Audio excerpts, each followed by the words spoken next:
Subscribe कीजिए 10th class गणित channel को और बेल आइकन को दबाइए लेटेस्ट वीडियो देखने के लिए।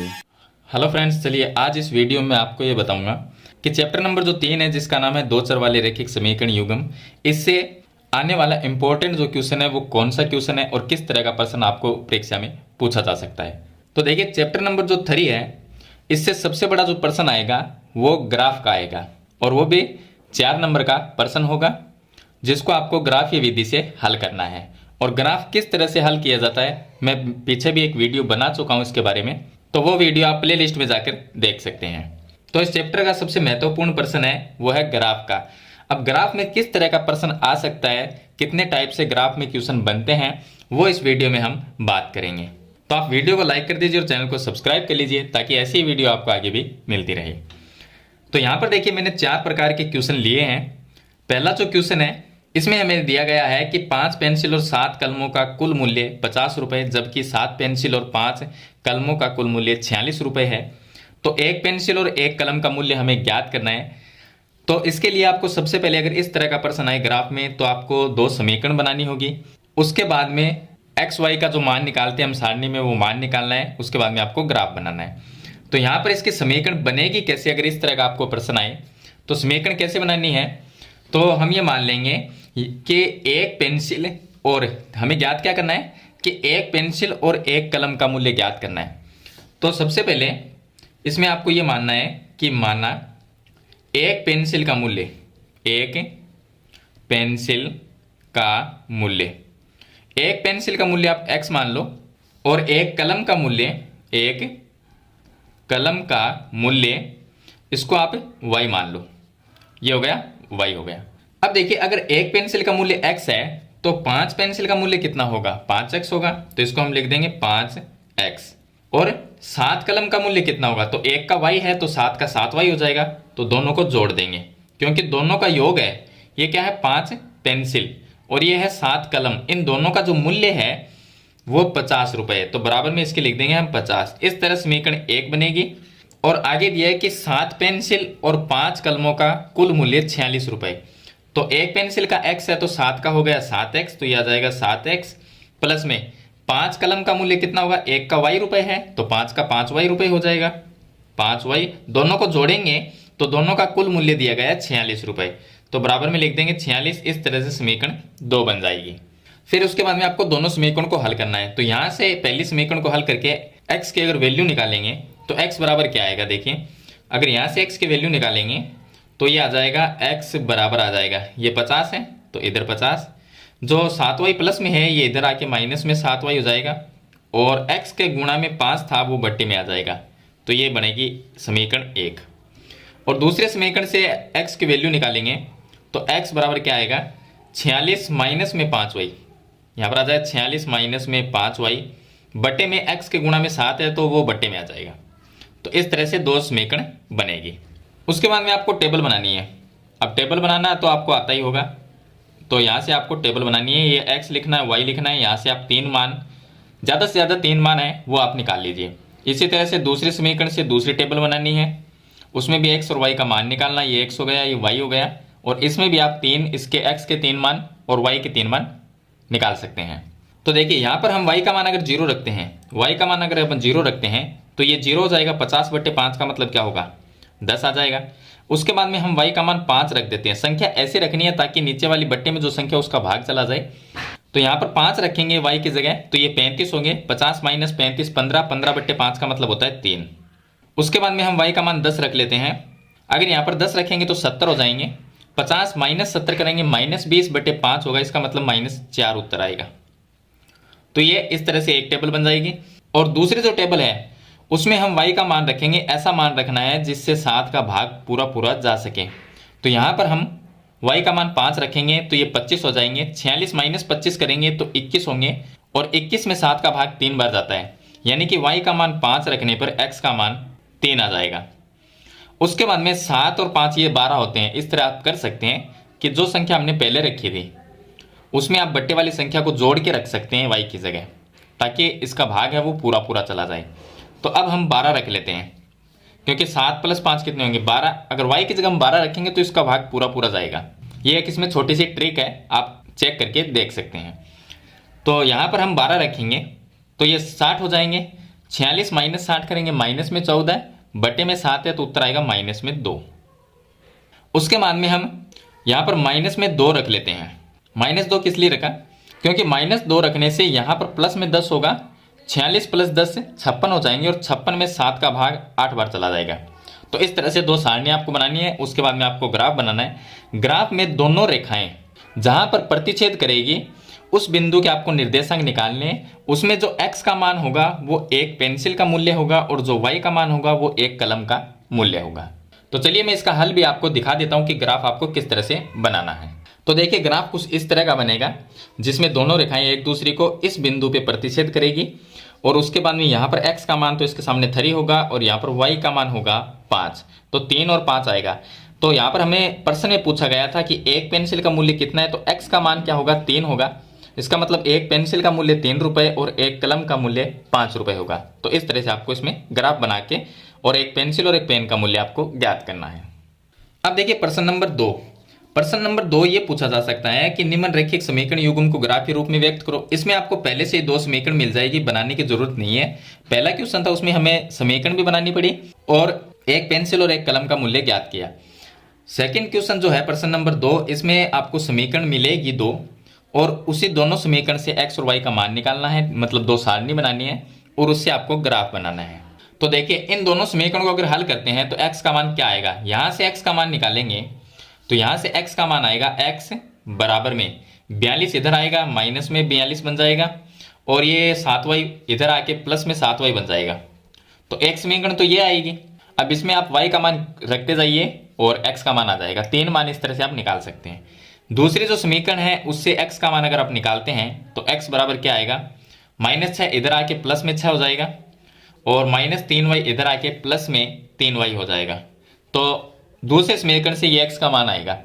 अब यहाँ पर देखिए इसमें भी y का मान रखना है, इसमें भी y का मान रखना है। तो इस तरह से 2 आपको सारणी बनानी है, एक इधर और एक इधर। फिर उसके बाद में आपको ग्राफ बनाना है। अब इसका ग्राफ कैसा बनेगा वो मैं आपको दिखा देता हूँ। देखिए सेकेंड क्वेश्चन जो है उसका ग्राफ कुछ इस तरह से बनेगा। एक रेखा इधर जाएगी और दूसरी रेखा इस तरह से होगी और इसके जो सारणी है उसमें x और y का ये मान है। तो हो सकता है आप अगर x y का मान अलग रखोगे तो उसमें संख्या अलग आ जाएगी। तो एक जैसी सारणी बनना मुश्किल है, क्योंकि अगर सेम टू सेम मान रखते हो तो इसी तरह की बनेगी। अगर आप कुछ मान दूसरा रख देते हो तो उसके सारणी के मान भी वो अलग अलग आते हैं। लेकिन जो ग्राफ है वो इसी तरह का बनेगा, सेम टू सेम। तो बस आपको 2 सारणी बनानी है, उसके बाद में ग्राफ के रूप में इसको निरूपित करना, मतलब आपको ग्राफ बनाना है। अब देखिए तीसरा प्रश्न, प्रश्न नंबर 3 है। इसमें दिया गया कि निम्नरेखिक समीकरणों के युग्म में से कौन से युग्म संगत है या असंगत है। यदि संगत है तो ग्राफीय विधि से हल करना है। इसमें भी आपको 2 समीकरण मिलेगी, लेकिन तीनों ही प्रश्न अलग अलग है। इसमें समीकरण बनाई, उसके बाद में हल किया। इसमें समीकरण मिली तो उसको ग्राफीय रूप में व्यक्त किया। इसमें दिया गया है ये चेक करना है पहले कि ये संगत है या असंगत है। अगर संगत है तो हम उसको ग्राफीय विधि से हल करेंगे। अब 2 समीकरण आपको मिलेगी। अब आप कैसे पता करोगे कि ये संगत है या असंगत है, तो इसका मैं आपको तरीका बता देता हूं। देखिए संगत असंगत के लिए क्या करना है, ये दोनों समीकरण है। पहली समीकरण है 2x + y - 6 = 0, ये समीकरण नंबर 1 है। दूसरी समीकरण है 4x - 2y और -4 = 0, ये समीकरण नंबर 2 है। अब यहां से आपको निकालना है a1/a2। a1/a2 ये कितना होगा, तो a1/a2 का मान देखिए, x के गुणा में जो भी संख्या होती है वो, तो x के गुणा में 2 है तो a1 का मान 2, यहां पर x के गुणा में 4 है तो ये a2 का मान। इसी तरह से आपको निकालना है b1/b2 का मान। b1 का मान इस y के गुणा में 1 मानेंगे और b2 का मान इस y के गुणा में -2 है, तो ये आ जाएगा। अब c1/c2 का मान निकालेंगे, तो c1/c2 का -6/-4 होगा, -6/-4 जो अकेली संख्या होती है। अब देखिए माइनस से माइनस कट जाएगा, 2/4 का मतलब कितना हुआ, 1/2 हो जाएगा। उसके बाद में b1/b2 का मान 1/-2 है और बराबर में c1/c2 का मान, इसमें 2 का भाग दे सकते हैं तो ये आएगा 3/2। यहाँ पर देखिए ये दोनों बराबर नहीं है क्योंकि ये माइनस में है, तो नॉट इक्वल टू का चिन्ह लगाएंगे।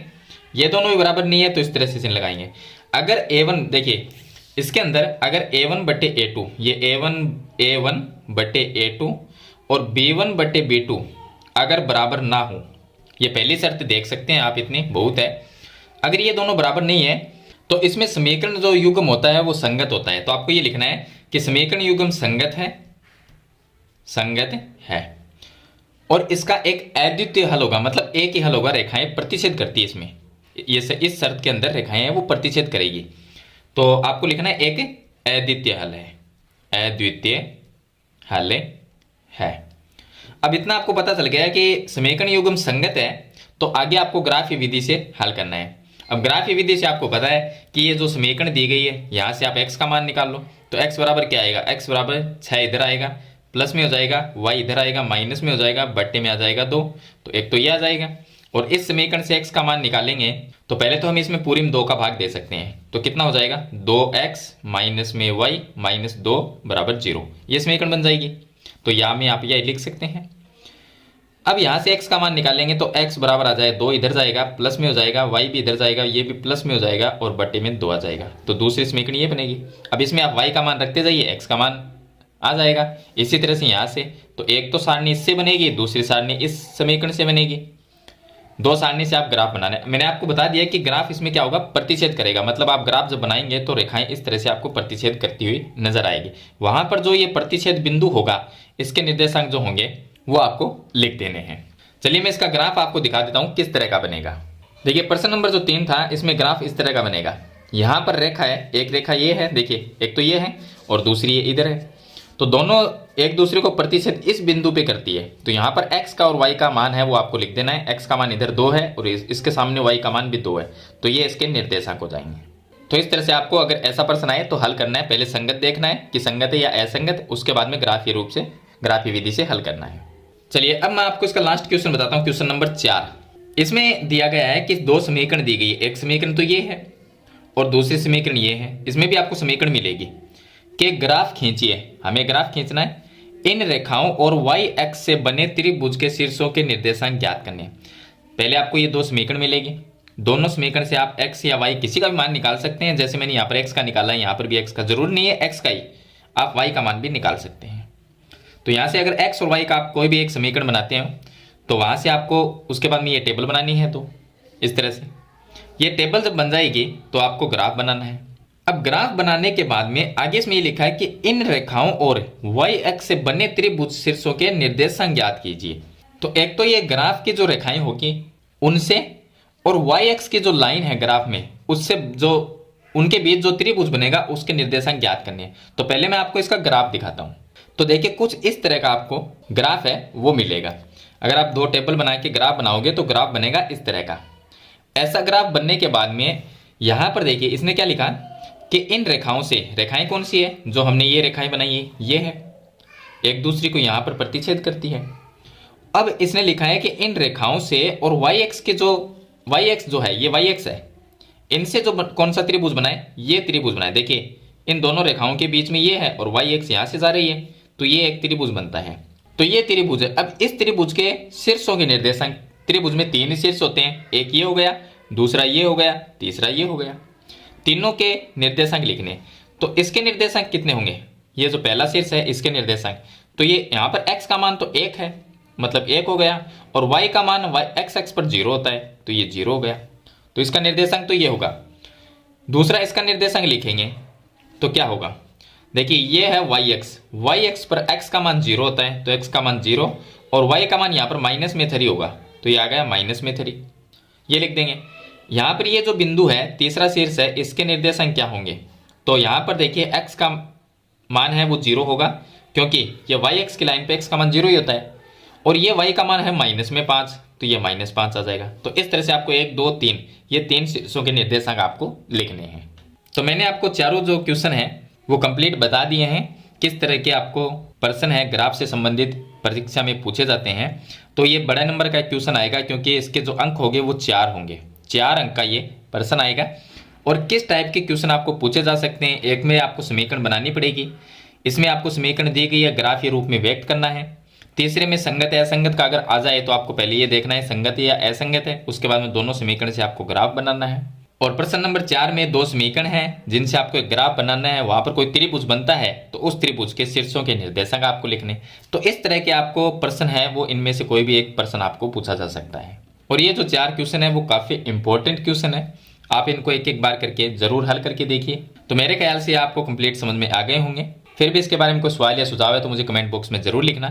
वीडियो पसंद आए तो इसे लाइक और शेयर जरूर कर देना। इस चैनल पर नए हैं तो सब्सक्राइब करना। हम मिलते हैं एक नेक्स्ट वीडियो में, तब तक के लिए थैंक यू।